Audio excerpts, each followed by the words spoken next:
See, what Jung and certainly Freud tried to bring, and they agreed on this, as all true psychologists do, is you've got to make the unconscious content conscious. Because if you don't, it rules you. Now, why did women not read that? What have women done about that great world revelation? Because that's what it is. It's titanic, that revelation.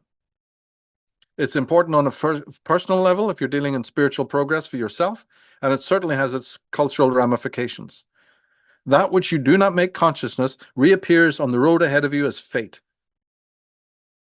And then they've also said character is fate. Well, that was actually said by the ancient Greeks, but it was resaid, rephrased by both Freud and Jung. Your character is fate. But since you're a split being and you have this unconscious component and this unconscious factors, they need to be acknowledged, and if they're not, they don't just sit there latently. There's a strange articulation between the physical and psychic forces. The psyche and the physis work together in a way that still hasn't really been understood, certainly not by materialists.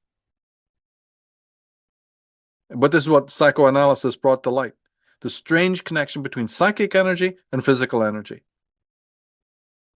The quantum scientists found it, but didn't like what they saw, because again, we're living in an anti-psychological society. So when they saw what, going down to the quantum level, they saw exactly what I've just said, but still can't handle it. The towers were burning. They don't know why the observer changes that which he is observing.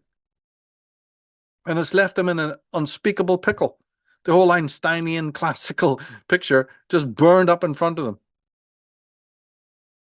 Like a magician, just poof, puff, gone. And none of them have solved this. In fact, most of them have just doubled down on the old nonsense. Okay. But this was already forecasted by the great psychologists.